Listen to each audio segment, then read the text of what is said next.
আস্তে। মার কাছে গিয়ে তখন একবার গালে বুকে চুমু দেয় আর মাকে ডাকে মা মা মা,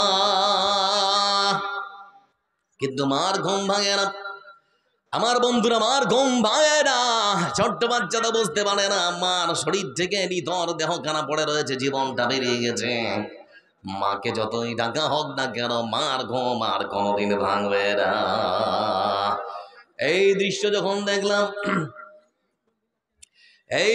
যখন দেখলাম বন্ধু আমার, ভারতবর্ষের ন্যাশনাল টেলিভিশন গুলোতে প্লে করা হলো, লক্ষ্য করে দেখলাম এবিপি আনন্দ, আজ তাক, রিপাবলিক টিভির মতো একেবারে ন্যাশনাল টেলিভিশনে দেখানো হলো। দেখেছেন দেশের প্রধানমন্ত্রী, স্বরাষ্ট্রমন্ত্রী, প্রতিরক্ষা মন্ত্রী, কিন্তু কোন নেতা মন্ত্রীর মনের মধ্যে এতটুকু কোনো দয়া মায়া হলো না।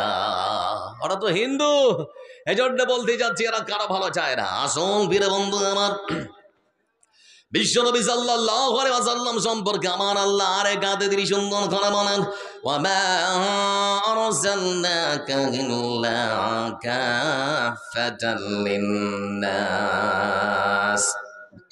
বাশীরান ওয়া নাযীরা ওয়ালাকিন্না আকসারান নাসি লা ইয়ালামুন। আল্লাহ রাব্বুল আলামিন আমার কোরআনে কারীমের আয়াতে বলেন, হে রাসূল, আমি আপনাকে সারা পৃথিবীর সমগ্র মানব জাতির জন্য সতর্ককারী, সুসংবাদদাতা হিসেবে প্রেরণ করেছি। অধিকাংশ মানুষই বোঝে না, জানে না, জানার চেষ্টা করে না। এই আয়াতে দুটো কথা বলা হচ্ছে, সারা পৃথিবীর জন্য সতর্ককারী, সুসংবাদদাতা। যেখানে জাহান্নামের ভয় সেখানে জান্নাতের সুসংবাদ আছে না নেই? একটু কথা বলেন না। যেখানে জাহান্নামের সুসংবাদ সেখানে আবার জাহান্নামের ভয় আছে না রে? আবার আল্লাহর বান্দারা কেমন করে জান্নাত পাবে সেজন্য সহজ রাস্তা আবার আমার রাসূল বলেছেন না বলেননি? বিশ্বনবী সাল্লাল্লাহু আলাইহি ওয়াসাল্লাম তিনি বলেন, ইয়াদখুলুল জান্নাতা মিন উম্মতি ৭০,০০০ বিগাইরি হিসাব, হুমুল্লাযীনা লা ইস্তারকুনা ওয়া লা ইয়াতাতায়্যারুনা ওয়া আলা রাব্বিহিম ইয়াতাওয়াক্কালুন। রাসূলুল্লাহ সাল্লাল্লাহু আলাইহি ওয়াসাল্লাম তিনি সুন্দর করে বলেছেন, আমার উম্মতের মধ্য থেকে ৭০,০০০, কত বললাম? ৭০,০০০ বোন আল্লাহর বান্দা আমার বোন স্বাধীন হয়েছে, যারা বিনা হিসাবে বিনা বিচারে আল্লাহর জান্নাতে যাবে। এদের কোনো হিসাব হবে না, বিচার হবে না। পরিসংখ্যান কত? ৭০,০০০। কত হাজার? ওরা কারা? আরেকদিন শুনবেন না আজকে? ওরা হচ্ছে ওই সমস্ত মানুষ, হুমুল্লাযীনা লা ইস্তারকুনা ওয়া লা ইয়াতাতায়্যারুনা ওয়া আলা রাব্বিহিম ইয়াতাওয়াক্কালুন। ওরা হচ্ছে ওই সমস্ত মানুষ যারা কোনোদিন কোনো জিনিসকে শুভ অশুভ লক্ষণ মনে করে না, যারা পাখি উড়িয়ে কোনোদিন নিজের ভাগ্য পরীক্ষা করে না। বিপদে পড়লে যারা সদা সর্বদা আল্লাহর উপরে ভরসা করে। তিনখানা কাজ, এই তিনখানা ঘুম, তিনখানা কাজ পৃথিবীর বুকে আল্লাহর কোন বান্দা যদি করতে পারে, আমার রাসূল বলেছেন এদের সুযোগ হবে বিনা হিসাবে বিনা বিচারে তারা আল্লাহর জান্নাতে প্রবেশ করবে। একটু সুবহানাল্লাহ বলে। সর্বক্ষমতার মালিক যিনি, তিনি কে? জোরে বলুন, তিনি কে? ভালো বন্ধের মালিক যিনি, তিনি কে? যা কিছু হয় বন্ধু আমার কার পক্ষ থেকে হয়? যদি বিশ্বাস করি এটা মনের মধ্যে, তাহলে পরে দেখুন এবার আমার দিকে একটু প্র্যাকটিক্যাল দেখাচ্ছে। আমি আমার পরিবারের সঙ্গে ভাত খাচ্ছিলাম, তো আমার বাচ্চারাও খাচ্ছে আর কি। খাওয়া শেষ করে শরীরটা এরকম করে মুচড়াচ্ছে, বাপরে, মানে এরকম করে মুচড়ায় না? খাওয়ার পরে অনেক দেখবেন ছেলেবেলে মুচড়াচ্ছে। পাশে বসে থাকা তখন মা থেকে বলে, দিলি তো খাবারটি সবটি কুকুরের পেটে পাঠিয়ে? বলে না না, খাবারটি দিলি তো সবটি কুকুরের পেটে চলে গেল। মানে আকীদা বিশ্বাস কোন জায়গায় চলে গেছে চিন্তা করেছে? আর লক্ষ্য করে দেখুন বন্ধু আমার, শুধুমাত্র এখানেই শেষ নয়, যা কিছু হয় সব কিছু যদি আল্লাহর পক্ষ থেকে হয়, তাহলে পরে বলি শাশুড়ি আর বৌমা অর্ধেক রাতে উঠে ধান সেদ্ধ করছে, সকালবেলা ঝলমলে রদ দেখার পরে কালা খৈলানে চাতালে সুন্দর করে মেলে দিয়েছে। দুপুর বেলা এবং ঝড় আর এবং বৃষ্টি, লক্ষ্য করে দেখলাম বন্ধু আমার ধান আর পানি সব একাকার। শাশুড়ি আর বৌমা দুজনে মিলে তখন বলছে, আল্লাহর চোখ নেই? বলে না, আজকেই ওর পানি দেওয়ার সময় হলো, আজকেই ওর পানি দেওয়ার সময় হলো। বৃষ্টি দেওয়ার মালিককে, যখন খুশি তখন দেবে, ওকে কি বলে দেবে নাকি? কি অবস্থা! লক্ষ্য করে দেখুন বন্ধু আমার, যা কিছু হয় সব কিছু আল্লাহর পক্ষ থেকে যদি হয়, মুসলমান এই বিশ্বাস শুধু মুখে বলে কাজে পরিণত করতে পারে না। চোখে আজিনি উঠে না, আজিনি কথা বলে উঠে না, প্রচন্ড যন্ত্রণায় কাঁদছি। আমার দাদি তখন আমাকে ডেকে বলে, কি রে কি হয়েছে? আমি বলছি খুব চোখে আজিনি উঠেছে তো, খুব ব্যথা করছে। বলে পাগল, ঔষধ যে আছে, সে ঔষধ কোথায়?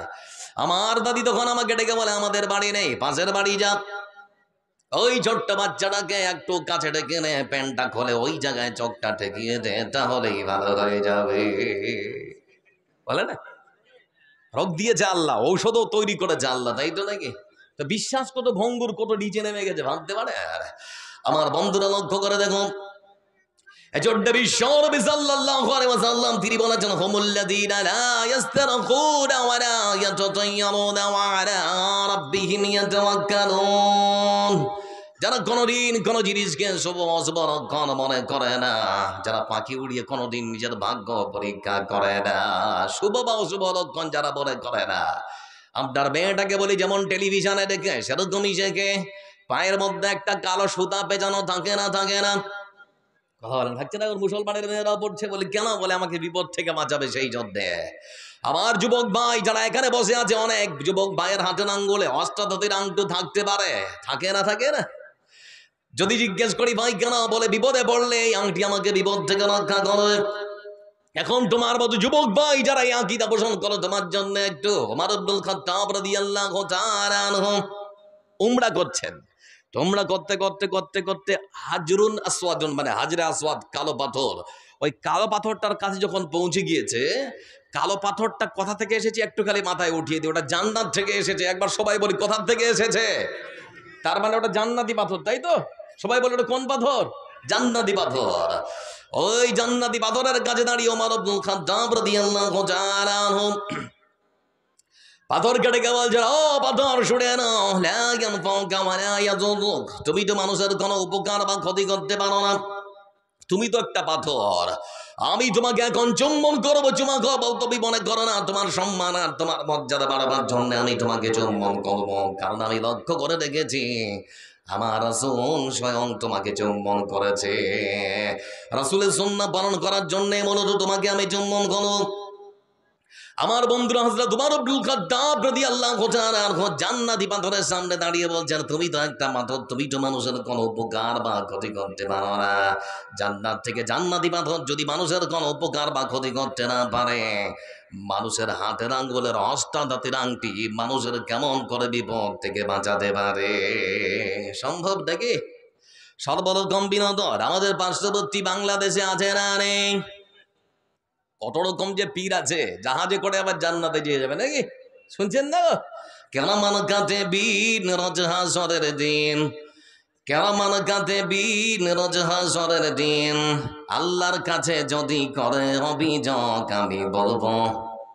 আমি বলবো দুনিয়ায় ছিলাম খাজা বাবার লোক। কার লোক? খাজা বাবার।